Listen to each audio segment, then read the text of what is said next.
America, we gotta get back to doing what's expected of us as free citizens in this democracy. That means being tolerant, being respectful, staying informed, and being engaged. I'm former Congressman Joe Walsh. Follow me here and join the millions of Americans who are renewing their social contract with each other. The social contract, it's on us.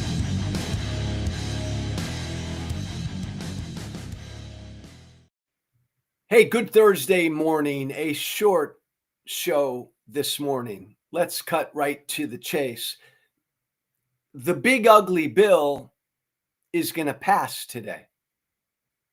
Big political victory for Donald Trump. His bill is going to pass. Not a surprise that damn near every Republican fell in line. I know life can be complicated. I know life is full of nuances. But oftentimes, life is pretty straightforward. Life is pretty black and white. Pretty simple. This big, ugly bill that Trump and Republicans are passing today, it ain't complicated. What's in this bill? It's right there. It's straightforward. It's Trump and Republicans. This is it. This is what we're doing. The headlines, the takeaways of this big ugly bill are this. If you're super wealthy in this country, you're going to get big old tax breaks.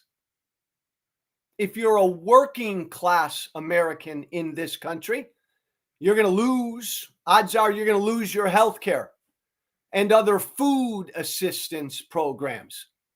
Millions and millions and millions and millions of working class and lower income Americans are going to lose their health care and food assistance. If you're an immigrant in this country, you better watch out. Life's going to be hell for you for the next few years. This bill, this big, ugly bill, will lead to the greatest harassment and abuse of immigrants in this country that this country's ever seen. And I'll explain why in a second. Those are your first big three takeaways of this big, ugly bill. Big tax breaks for the wealthy. Working class Americans are going to lose their health care and any food assistance. Immigrants in this country are going to be harassed. And finally, the final takeaway for the big ugly bill is the debt. Oh yeah, the debt. The debt's going to increase by trillions.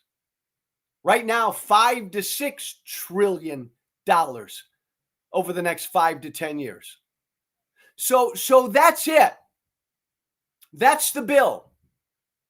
That's the big victory today for Trump and the Republicans. Man, they're on board. They're all passing it. They're passing this bill, and they're telling the American people, this is what we want to do.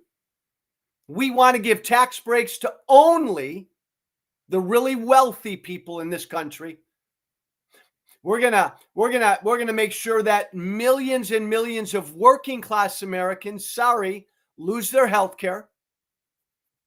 We're going to go after immigrants like this country has never gone after immigrants. And oh, by the way, we're going to increase the debt on future generations in this country like we've never done it before. That's the big, beautiful bill. So-called big, beautiful bill. The big, ugly bill. And by the way, on this immigrant piece, Democrats, opponents of this bill, aren't speaking enough to this. We talk about the tax breaks only for the wealthy. We talk about work health care. This big, ugly bill makes ICE, our immigration cops, our immigration enforcement agency, this big, ugly bill makes ICE the largest federal law enforcement agency in the history of this country. Completely shifts our federal law enforcement priorities. Taking money, right? Forget about the FBI, all these other law enforcement agencies. Donald Trump and the Republicans, their only priority is to go after immigrants. So ICE becomes federal law enforcement agency number one by far.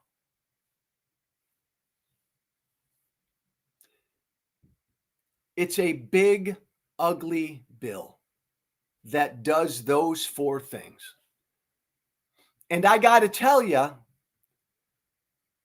there's a big part of me that believes Republicans are going to pay a big political price next year for passing this big, ugly bill. Big part of me believes they're going to pay a political price. I know they should pay a political price. I mean, think about it. Think about it. You pass a bill that does those four things, that says to the American people, these are our priorities.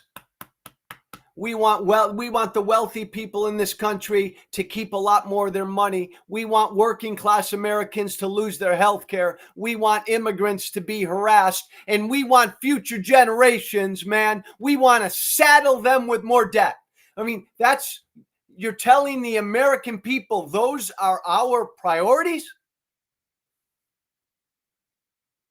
How could Republicans not pay a political price next year for doing that, for doing this?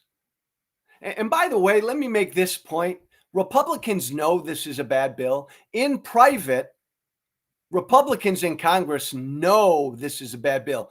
This is, they're speaking out in private, telling people they know it's a bad bill. It reminds me so much of Obamacare, that piece of legislation that got me elected back in 2010. When Democrats passed Obamacare in 2009, Democrats knew that passing Obamacare was going to hurt them politically. They knew it. Obamacare was hugely unpopular in 2009 and 2010 with the American people. Democrats knew they were going to get slammed politically in the 2010 midterms the following year, and they did. Republicans took control of the House, made huge gains in the Senate. 62 of us Republicans went to the House. Democrats knew when they passed Obamacare, they were going to be pounded politically in the midterms, and they were. Now, the difference is, by the way, Republicans now know, they know now, passing this bill now, Republicans are going to be pounded, should be pounded in the midterms next year. By the way, the one big difference is Democrats back then, they thought Obamacare was a good bill. They thought it was good for the country. They knew passing it was going to hurt them politically, but Democrats believed in the bill. The difference this year, right now, Republicans know this bill is bad for the country, and they know it's going to hurt them politically. So they don't even believe in the bill. They know it's a bad bill. How could it not be? You're giving tax breaks only to the super wealthy people in this country. This bill is going to devastate rural hospitals in this country. Working class Americans by the tens of millions are going to lose health care. It's going to just pursued and harassed. Life is going to be made miserable for them, and the debt's going to go up. How is any of that a good thing? But here's the point. It's up to Democrats to make sure Republicans pay a price next year for this big, ugly bill. It's up to Democrats. It's up to us Democrats. I'm a Democrat now for a month. It's up to us Democrats to make the case to the American people that this is bad. Passing a big, ugly monstrosity of a bill, of a piece of legislation that's only going to benefit the super wealthy in the country, that's going to just take a sledgehammer to working class Americans and immigrants and again, saddle future generations with even more debt. Democrats have to go to the American people for the next year and a half and make the case. It's up to Democrats, we Democrats, to make sure Republicans pay a price in 26. The days, I've said this before, my friends, the days are done when Democrats can just win by saying Trump is bad. Trump is bad, very bad. Democrats can't win anymore just saying that. Democrats have to show why what Trump has done is bad, and Democrats have to then present a vision. This is what we want to do, and this is good. It's up to Democrats to make that case. Republicans should pay a huge political price. They should lose the control of the House. They should lose control of the Senate next year by passing a bill that's just going to whack this country. Just totally cruel, misguided priorities on top of Trump's stupid tariffs that are already impacting the economy, on top of Trump's un-American, cruel mass deportations already wrecking the American economy. It's all there for Democrats to do something with. But Democrats got to do something with it. Point number two. This should have been clear to everybody a long time ago, TikTok. Republicans don't give a damn about the debt. Now, that should have been obvious when Trump first got elected back in 2016. Trump's never cared about the debt. Trump became the leader of the Republican Party in 2016. So from the point that Donald Trump first became president in 2016, Republicans then, therefore, never, ever cared about the debt. They never have. If you didn't realize that back then, you should have, but certainly by now, it should be freaking obvious to you. Republicans don't give a damn about the debt. Don't ever let Republicans ever tell you again they do care about the debt. The debt, by the way, is what sent me to Congress. My concern, my fears, my outrage about the debt. I was part of the Tea Party class in 2010. That's how come I ran for Congress. I thought it was criminal the way both parties were saddling future generations with this debt. I thought it was criminal back then. That's what animated most of the Tea Party. But as soon as the Tea Party became MAGA, as soon as the Tea Party became the cultish party of Trump, Republicans stopped caring about the debt. And they're all getting on board today with yet one more piece of legislation that will add trillions and trillions and trillions of debt onto the backs of their kids and their grandkids. Don't ever again let any Republican tell you they care about the debt. They don't. And again, by the way, Democrats, we Democrats, right, could actually should become the party of fiscal responsibility. It's a great opportunity because the Republican Party gave Democrats that issue, the debt, deficits, being fiscally responsible, an issue that matters because we're paying for it now. Interest on the debt is the third largest piece of our federal budget, and it's growing. We're paying for it now, and future generations are going to pay for it big time. And Republicans passing this bill today, voting for this bill today, once again, on a silver platter, they've handed the issue of fiscal responsibility to the Democratic Party. And as a new Democrat, I'm going to do all I can to grab my fellow Democrats by a bunch of different body parts and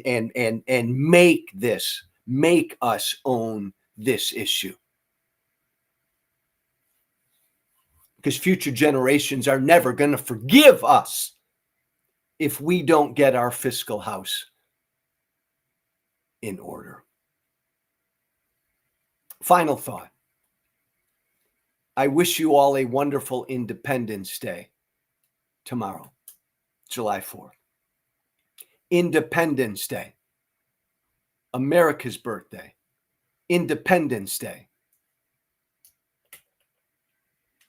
I hope you have a good day, a relaxing day with family and friends. I hope you think about this country, how fortunate you are to live in this country, how damn blessed we all are that our founding generation did what they did to declare independence from and rebel against a king and a tyrant and start this beautiful, noble experiment in freedom called America. I hope you take a moment to reflect upon that tomorrow. But I got to tell you, TikTok, it's a weird feeling. It's going to be a weird feeling celebrating Independence Day tomorrow when the very thing that our founders feared sits in the White House. I can't tell a lie. It's going to be a weird feeling. Celebrating Independence Day. Celebrating my love for this country with that guy in the White House. I can't tell a lie. Again, I've never felt this way before, right? He's the very thing our founders feared. He's a king. He's a tyrant. He's utterly lawless. This country, this noble experiment in freedom is propelling down a road of authoritarianism day by day. With this guy in the White House, it's an uneasy feeling. I love America. I love this country. I'm repulsed by that guy in the White House. He's a tyrant. He's a dictator. He's a fascist. We have a fascist in the White House. And I'm waking up tomorrow on Independence Day as an American with a fascist in the White House. All I'm telling you is it's going to be a weird feeling. You deal with it however you want. Everybody on your own terms. I love this country. I'm going to celebrate what this country is. I'm going to have a drink tomorrow for the resistance to that thing in the White House, the very thing our founders feared. And I'm going to hope and pray that this country continues to wake up to the fact that we have the very thing our founders feared in the White House, that this beautiful, noble experiment in freedom and democracy right now is teetering. My hope and my prayer for this country is that the country wakes up and understands that this noble experiment in freedom and democracy is teetering. And it's okay. It's okay to feel that way. And I'm not going to bullshit you. I'm not going to tell you a lie. I've never felt this way with any other president because we've never, Republican or Democrat, ever had another president who's a fucking dictator, a tyrant, a fascist in the White House. We ain't never had the very thing our founders feared in the White House before. So I've never felt this way before. But I love this country. And I'm repulsed by what this guy is doing to this country. And I am so hopeful that the country will wake up to defeat him and everything he stands for. Happy Independence Day, America. Do all you can do to help us keep our independence, to help us keep our freedom, to help us keep the rule of law, to help us keep the Constitution, to help us keep our democracy. Thanks for listening. Thanks for listening this Thursday. Shoot me an email if you want to shoot me an email about anything. The Social Contract with Joe Walsh at gmail.com. There it is right there. The Social Contract with Joe Walsh at gmail.com. All one word. Thanks for listening. Love you all. Be brave, everybody. Thank you for listening. Remember to listen, share, and follow The Social Contract with Joe Walsh on Apple Podcasts, Spotify, and everywhere great podcasts are found. And be sure to leave a 5-star review. This has been The Social Contract with Joe Walsh.